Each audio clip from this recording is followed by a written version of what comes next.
Already spoken too long, so I'll give the floor to Antonio, and I remember that you have 20-25 minutes, so to have some time for Q&A, for questions from the audience.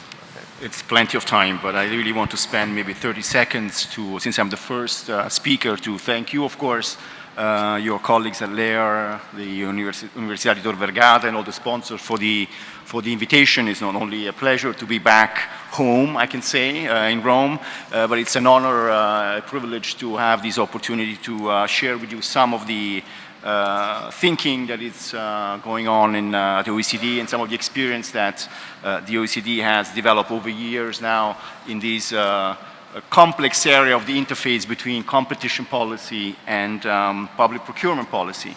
And when you asked me and asked us the questions, are public procurement and competition friends or foes, I thought that maybe what I can do best is to set the scene, like you said, and maybe pick up on some of the points that you have made in your introductory remarks to give some food for thoughts for this panel, but also for the following panels today and tomorrow. So what I'm planning to do is really to give a broad presentation on the relationship between procurement, public procurement and competition, starting from the question why procurement matters, and so why it is important that governments and international organizations like the World Bank, the OECD and others are focused and are still focusing a lot of their time and resources to try and make it right. So there is the question of why procurement matters. And it matters because of size, but also it matters because it's exposed to a lot of risks. And the risk of an anti-competitive outcome is one of them, but not the only one, and that creates a lot of complexity when it comes to developing policies for governments and for international organizations. It pursues, like you said, a number of policy objectives, so competition is one of them, the primary objective, but there are a number of secondary objectives, and as I'll try to maybe explain later, sometimes these objectives require trade-offs. They're not necessarily aligned. In most cases they are, but sometimes they are not. And that creates some of the complexity when it comes to the question, are they friends or foes as policies. I will then try and focus on the role of human beings. In the end, there are public officials, procurement officials who make choices within a certain legal framework, but they can make choices and try and affect the competitive outcome of procurement or not. And talk a little bit about the challenges that they face, and at the end I will just give you a really broad brush overview of the role that OECD plays or has played in trying to develop competitive procurement. So starting from the first question, why does it matter? And I think it matters for three main reasons, which I will deal in separately. First, it's because it's a different economic activity. There's a lot of public resources involved, and I'll give you some figures. Procurement sits in a very special place. It's in the interface between citizens, all of us, and the government. So it has a very important role to play in I would say strengthening the bond, the trust that in democratic societies you need between civil society, citizens, and those who are in power. And finally, it is like you said before, it's a core policy tool for any government body. I mean, governments, they can use monetary policy, fiscal policy, but procurement is becoming more and more a tool in the hands of government to do industrial policies or to pursue a variety of objectives. So I will, as I said, take all of these three elements one at a time. So it is a significant economic activity. These are some figures that the OECD collects on a regular basis for the OECD areas. We have 35 economies. They are all, I don't know if you can see them, maybe the screen is small, but trust me, they are the 35 member countries of the OECD, and on the left-hand side of the slide, you see the percentage of procurement on GDP. On average, in the OECD area, it is about 13% of GDP is spent through public procurement in the OECD area. You can see some countries like the Netherlands or Finland, these percentages are even higher, 20 or even 25%. I don't have figures for the rest of the world, but I can imagine that in some developing countries where the role of the state in the market is very predominant, that these figures can be even higher.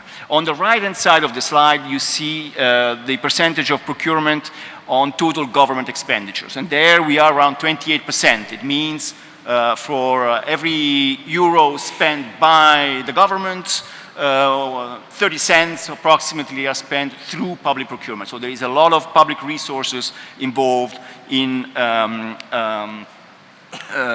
public procurement. And this is not only in the OECD, but I think globally. I mean, I don't have, it's hard to have figures for global public procurement, but I found this 9.5 trillion per year. It's, you know, I think I can trust the OECD figures. We're talking about 4.3 trillion euros spent every year.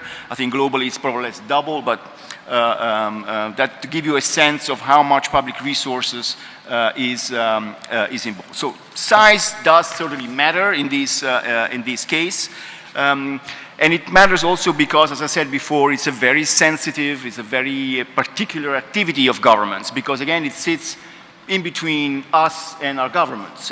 We are those who fund the public procurement activity. We are taxpayers, and as taxpayers, we fund the budget, and someone else spends it. So we want to make sure that it's spent effectively and you know, correctly. That's why it's very important to get public procurement right. Now, it is because of the significant amount of public resources involved, it is a very risky activity. And I think you mentioned already a number of risks. Of course, corruption is the main risk that governments always had in mind when designing the rules and the framework for public procurement, but there are other risks, and they are becoming more and more, governments are becoming more and more aware. In the middle you have collusion, and so we'll talk a lot about anti-competitive behavior in public procurement today and tomorrow, but there is also a risk that procurement is not designed to deliver a competitive outcome, regardless of whether the process is tempered by anti-competitive agreements by bidders. But there are other risks, important risks. There are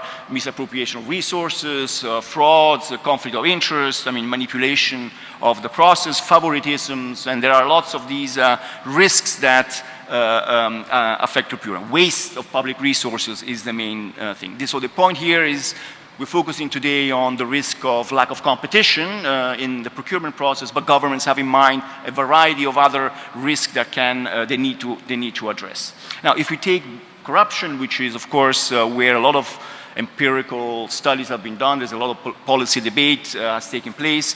Just to give you a sense, we have, the OECD, we have an international convention on foreign bribery. So, you know, we monitor cases of our member, well, there are about 40 signatories of these conventions, so more than the membership of the OECD, and we monitor enforcement of these conventions. This is about corruption of a foreign official. So, and there, you know, 57% of those cases affect, I mean, concern public procurement. So public procurement is an area where there is a high risk of corruption. It is an area where the perception of the public that it's a vulnerable activity is very high. So when you survey society, civil society, you see that, you know, awarding of public contracts and licenses is perceived as an area with a very high level of corruption. So there is a very strong focus of governments and policymakers on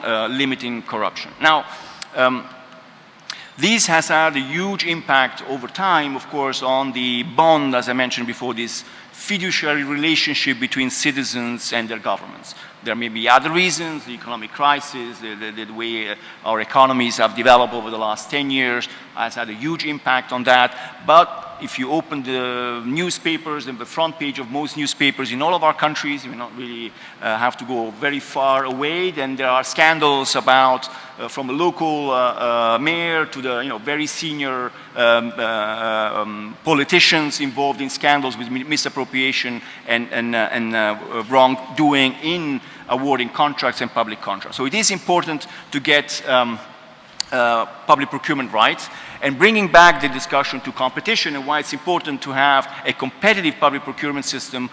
When you talk to a community of sort of competition experts, economists, and enforcers, they will tell you that there are many benefits in ensuring a competitive public procurement. Why? Because public procurement is a market where you have a meeting of a special demand from a public entity, from the public sector, the state, and the suppliers. And as a market, we wanted to deliver the benefits that markets can deliver, which is short-term benefits, lower prices, more quality, but also mid-term and long-term benefits. And that is innovation, efficiencies for businesses. When they compete, they generate efficiencies, innovation for the system, but also growth, productivity. So it's important that competition remains at the center of designing of a public procurement system. Now, the third reason why public procurement matters is that it is, and we mentioned this already, it's a core policy tool for governments. And as I said, you can do a lot using the public procurement leverage because of the size of procurement. As I said, we're talking about 15, even 20% of GDP, so there is a lot of public resources that can be used to foster and to achieve a number of policy objectives. So now, the primary objective is value for money, and we as sort of competition, we like to think of procurement as a market. Our French friends, they call it marché public. So it is really a market. It is a particular market, as I said, with a particular demand, type of demand, and suppliers. But it is a market which is highly regulated.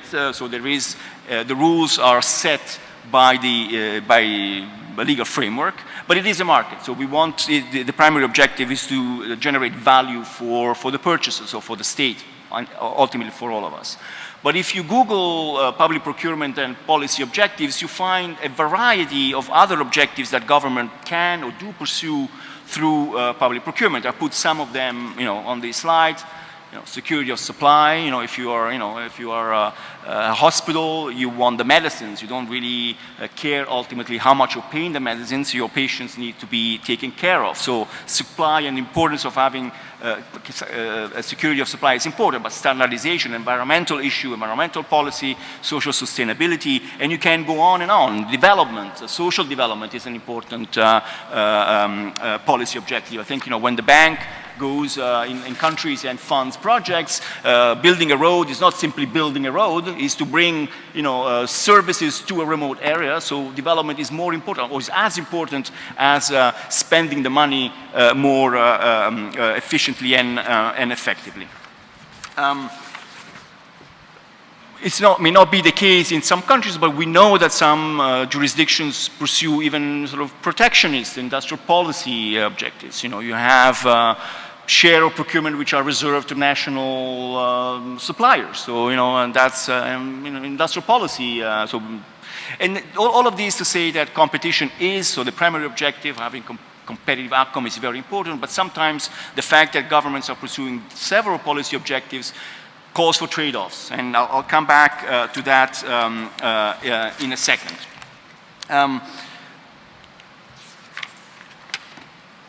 And what I want to say here is that in the middle of this very complex environment where you have a huge responsibility because you are spending significant public resources with different policy objective in mind and different variety of risk, there are human beings. So procurement officials, the contracting authorities sits in the middle of this system, and they are quite an important element. And if you, when I come back later to the work of the OECD, a lot of the work is really on the ground, talking to contracting authorities, talking to procurement officials and explaining what is competition, why competition is important, why it's important to achieve, try to achieve a competitive outcome in this very complex exercise. And I know we'll come back to some of these issues. They are critical in defining the products that the government wants to buy. So to open competition to alternative products, so substitutable products, using a competition term. They define specifications of products, and that can have a huge impact on the participation of bidders, because if you have very narrow specification, you exclude potential bidders, and so on. They design the tender process, they design the tender rules, they choose whether to go for a competitive bidding process versus a direct award. They can make choices on whether exemption from competitive tendering apply. So the choice they make has a huge impact then in specific cases on this question, is competition in public procurement, are they friends or foes? A lot depends on the choices that individual officials make. And all of that to say that when, when at the OECD we looked at public procurement as a profession, we realized that only 1/3 of OECD countries recognizes procurement as a specific profession. I don't know what the situation is outside the OECD, but I think probably it's worse when you go outside the OECD area. What does it mean? It means that you're not required to have a specific curriculum to be able to be procurement officials. You don't have a career path as a procurement official. You don't get training as a procurement officials. There is a huge turnover in staff. People are moved from one office to the other, and for a year or two they end up doing also public procurement. And so that creates a huge challenge when it comes to balancing different policy objectives and making sure that the system works to deliver the benefits that we want. Now, what are the challenges for procurement officials? First of all, they operate in a highly regulated activity. And we talk about markets, private markets, we let the market work. And the role of competition authorities to ensure that the process is fair, is equitable, but the market will deliver ultimately, we believe, the benefits that we want from a competitive process. In public procurement, this dynamic is mimicked in the regulatory framework. Because of the complexity, because of the challenges, we have rules about this. And rules make choices. So I'll come back to that in a second, but the way you set up the rules can affect the choices that you make as a system, whether you want a competitive system or a less competitive system. Procurement officials tend to be focused, and you said this, on process, on rules. There are steps that you need to follow, and then if you follow the steps, you've done your job properly. The assumption is that if you follow the steps, you end up with a competitive outcome. It's not necessarily true. So that we'll see how that works. So if you look, for example, at a tender, one individual tender, you follow all the rules, you get an output, you think you have a competitive price, but maybe that is the outcome of an agreement between the bidders. So you don't see the full picture, so the outcome is not necessarily what you want. They are spending other people's money, so that they're not profit maximizing entity. If you are a private buyer, or you have an incentive to maximize your profit, so you want to inject competition in the process because you benefit directly from it. The state doesn't have necessarily that instinct in its own DNA. Incentives are not aligned, and I think you mentioned that before. I'll give you just an example. If you are a procurement official and you ask a procurement official, please do go out there and try and detect a bid rigging cartel because it's good for the state, it's good for citizens, he will probably do that, but if he manages to get a lower price, in the end, the risk is that his budget is going to be cut next year because someone will say, well, you're spending less than your allocated budget. Guess what? I'll divert some of your budget somewhere else. So the incentives are to spend, and not to spend well necessarily. So again, incentives are not built in the system to ensure competing procurement. Now, these issues of trade-offs, and I know we'll come back. I mean, there is a wide sort of discussion at the OECD and in other areas between the tools and the measure that governments can take to achieve different policy objectives. And corruption and collusion is what will be the theme of other sessions. But I wanted to just flag this question of transparency and how much transparency you want into a system. And I say this because, as we know, public procurement rules and regimes have been built to limit the risk of corruption. That is what governments have in mind, the first objective. And transparency is considered, and it is rightly so, the main answer. And I think, just to summarize the two sort of end of the discussion, you have Louis Brandeis in 1914 saying that publicity is justly commended as a remedy for social and industrial diseases. Sunlight is said to be the best of disinfectants, electric light the most efficient policeman. So transparency is the answer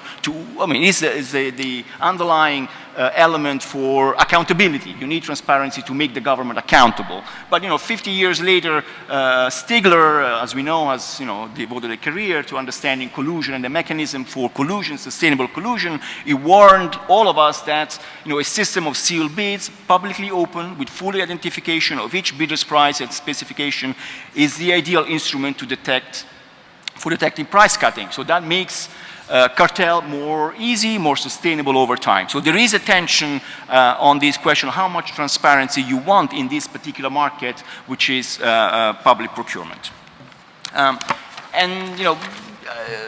You see that the debate is theoretical. In practice, it's very difficult to draw the line. This is enough transparency. More transparency is dangerous.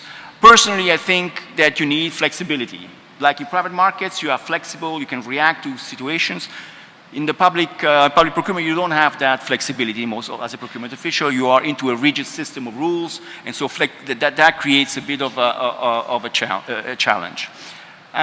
Now, the OECD, where do we sit, where the work of the OECD sits in all this? Well, I have the fortune of working in a multidisciplinary environment. I come from the sort of the competition world, and I work in the competition division of the OECD, but there are many other parts of the OECD who deal with procurement and look at procurement from different aspects, from the fiscal, from the fraud aspect, from the integrity aspect, the anti-corruption aspects, but look at conflict of interest, lobbying activity, and so forth. So we can, and the OECD I would say, has a very wide source of sort of ideas and policy suggestion to address these questions of, procurement and competition, are they friends or foes? In practice, what does it mean? We develop rules, best practices. We are a standard setting organization. We benefit from inputs from 35 member countries, plus a number of other jurisdictions who we welcome in Paris regularly to talk about this policy question and try to share experiences in their own countries, but we do a lot of advocacy. We go out in the field and we talk to governments, our governments, the OECD governments, but also non-member countries, and we do support enforcement, because in the end, that is what you need. So there is a lot of work on integrity, generally speaking, looking at public procurement and integrity of the procurement process, the budget, the funding, the resources, and the process itself. There is a lot of work on collusion, which over the last 10 years has kept myself and my colleagues quite busy. And all of this is based on a set of guidelines that were developed in 2009 by the Competition Committee well, I'll come to these in a moment. Here, these are the sort of the pillars in the guidelines. The guidelines are meant to help procurement officials to identify areas of risks, whether there are markets who are more prone to collusion because of the feature and the structure of the market. We'll come back to those screening elements, these red flags, later today. They help maximize participation, because we know that the more bidders, or the more suitable bidders, and I emphasize suitable bidders, so you need a screening, but you want as many bidders, suitable bidders in the process, because that delivers competition. That is the fuel for competition. In the guidelines, there are suggestions of recommendation on tender design. How do you design tender having in mind a risk of collusion, a risk of anti-competitive behavior? You can design the tender to try and minimize the risk. You may not eliminate it, but you can try and minimize it.